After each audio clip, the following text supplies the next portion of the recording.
Shalom kekasih Kristus, selamat berjumpa lagi melalui renungan melekat dalam Tuhan. Salam waktunya mengalami terobosan. Hari ini saya berharap kita semua dalam keadaan sehat, bahagia, dan diberkati Tuhan. Mari tetap melekat dalam Tuhan melalui renungan hari ini. Biarlah kita semakin memahami dan mengenal Tuhan sehingga dapat mengerti arti hidup dalam Tuhan. Kita berdoa. Bapa Surgawi, kami mengucapkan syukur kepadamu Tuhan. Biarlah hati pikiran kami terus dihiasi dengan kebenaran firman-Mu, sehingga firman inilah semakin membawa kami untuk terus bertumbuh di dalam Engkau. Dan di mana pertumbuhan inilah mengalami hal-hal baru, di mana kami terus dibawa menjadi pribadi-pribadi yang berpengalaman dengan Engkau Tuhan. Terima kasih Tuhan Yesus. Ini doa kami. Dalam nama Tuhan Yesus kami berdoa. Amin. Melekat dalam Tuhan bertema hidup baru. Firman Tuhan terdapat dalam kitab Efesus 4 ayat 23-24. Demikian firman Tuhan, supaya kamu dibaharui di dalam roh dan pikiranmu dan mengenakan manusia baru yang telah diciptakan menurut kehendak Allah di dalam kebenaran dan kekudusan yang sesungguhnya. Kekasih Kristus, kita sebagai orang Kristen yang telah menerima Yesus sebagai Tuhan dan Juru Selamat, sesungguhnya hidup yang dijalaninya dalam Kristus sudah ada dalam kehidupan yang baru. Tetapi banyak yang tidak mengetahui bagaimana cara hidup baru dalam Kristus. Padahal sudah bertahun-tahun, bahkan berpuluh tahun menjadi Kristen. Hidup baru dalam Kristus tak lebih dari sekedar meninggalkan pelanggaran dan dosa yang masih kita lakukan. Hidup baru tidak lagi hidup menuruti keinginan daging, tetapi hidup dalam tuntunan Roh Kudus. Hidup baru adalah sebuah akibat dari kelahiran baru yang dikerjakan oleh Roh Kudus dengan status manusia baru.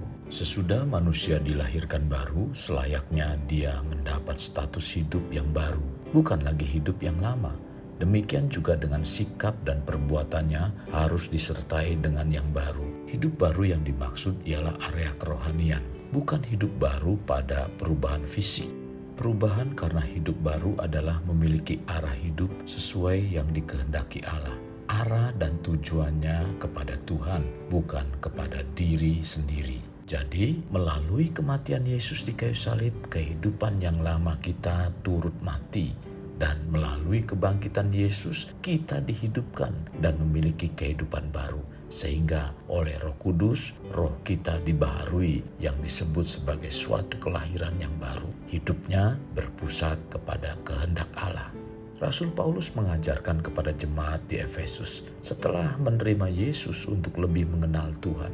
Dalam Efesus 4 ayat 17-20 mengatakan, sebab itu kukatakan dan kutegaskan ini kepadamu di dalam Tuhan. Jangan hidup lagi sama seperti orang-orang yang tidak mengenal Allah dengan pikirannya yang sia-sia dan pengertiannya yang gelap. Jauh dari hidup persekutuan dengan Allah karena kebodohan yang ada di dalam mereka dan karena kedegilan hati mereka. Hidup dalam Kristus harus disertai dengan kelembutan hati agar kita mudah dibentuk untuk mengenal Tuhan. Maka perkataan, pikiran, dan sikap perbuatan kita bukan kepada keinginan daging, tetapi kepada keinginan Tuhan. Itu yang disebut hidup baru. Hidup yang baru adalah hidup yang berpindah dari lama ke baru. Orang yang lahir baru akan memperlihatkan kualitas hidup yang jauh berbeda dibanding yang dahulu. Hidup lama yang berorientasi pada diri sendiri menjadi hidup baru yang berorientasi kepada Allah. Paulus mengemukakan dalam kitab Efesus 4 tentang hidup lama merupakan suatu kehidupan yang tidak mengenal Allah, di mana hidup dengan pikirannya yang sia-sia, hidup dalam pengertian yang gelap, jauh dari persekutuan dengan Allah karena kebodohan dan karena kedegilan hati mereka. Pengertian bodoh di sini jangan salah mengerti, maksudnya secara rohani. Ini bukan menyangkut IQ, kepandaian, atau kepintaran seseorang. Tetapi ketika orang dilahirkan baru, dia punya kemampuan berpikir yang hebat karena mampu menangkap dan mengerti siapa Allah dan apa yang menjadi kehendaknya. Ini suatu kemampuan berpikir yang sudah dibaharui Roh Allah dan diberi kemampuan dan kekuatan oleh Roh Allah sehingga tidak lagi menjadi bodoh untuk mengenal siapa Allah. Sekarang dia tahu siapa Allah itu. Orang yang hidup dalam status baru melihat ke belakang adalah melihat kebencian dan kegelapan. Maka ia selalu berpacu ke depan untuk menjangkau pengharapan yang Tuhan sediakan dan dia selalu berjalan dalam iman. Hidup baru dalam Kristus berarti rela terus-menerus dibaharui. Barang siapa berada dalam Kristus, dia tidak hanya mengalami satu pengalaman pertobatan, tetapi juga terus-menerus berseru pada Tuhan untuk diubah dan dibaharui oleh Roh Kudus. Mari tanggalkan manusia lama, yaitu kebiasaan-kebiasaan buruk kita, dan bersyukur karena sudah sebagai ciptaan baru, sehingga dapat masuk dalam masa depan yang mampu mengatasi setiap persoalan dengan pola pikir baru dalam Tuhan. Sekarang, mari kita senantiasa mengenakan hidup baru, dan jangan lagi tergoda untuk kembali dalam hidup yang lama, agar hati kita tidak koyak. Sebagaimana tertulis dalam Markus 2 ayat 22, demikian juga tidak seorang pun mengisi anggur yang baru ke dalam kantong kulit yang tua.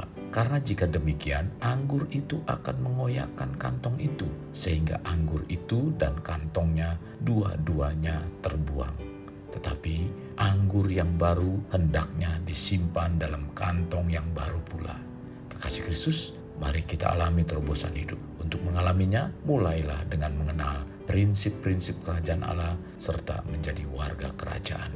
Kita berdoa, Bapa, terima kasih buat firman Tuhan yang disampaikan pada hari ini, di mana firman-Mu membawa kami untuk lebih dalam lagi di dalam Engkau dan membuat iman kami terus makin bertumbuh dan mengerti tentang kehidupan yang baru di dalam Engkau, bahwa kami menjadi manusia yang baru adalah manusia yang terus mengalami hal-hal yang indah di dalam Engkau, mengalami hal-hal yang terus dibaharui dalam pikiran, dalam perkataan, dan dalam tindakan kami. Karena semua ini Tuhan menginginkan agar lewat kami nama-Mu dipermuliakan. Terima kasih Tuhan Yesus. Kami sekali lagi mohon kepadamu untuk membawa iman kami semakin kuat di dalam Engkau. Biarlah Roh Kudus-Mu mengingatkan kami, memberikan kemampuan kepada kami untuk kami menjalankan kebenaran firman Tuhan ini. Ini yang menjadi doa kami. Dalam nama Tuhan Yesus kami berdoa. Amin. Kasih Kristus, mari kita kedahkan kedua tangan kita untuk mengakhiri renungan pada hari ini. Terimalah anugerah berkat dari Allah Bapa, kasih sayang daripada Yesus Kristus, dan persekutuan dengan Roh Kudus yang mencurahkan berkat secara rohani, berkat secara jasmani, dan berkat secara ekonomi, di mana berkat Abraham, berkat Ishak, berkat Yakub dicurahkan dan dilimpahkan dari saat sekarang sampai Maranatha tiba, dalam nama Tuhan Yesus. Amin. Sampai jumpa di renungan berikutnya. Tuhan Yesus memberkati. Jangan lupa like, share, dan subscribe.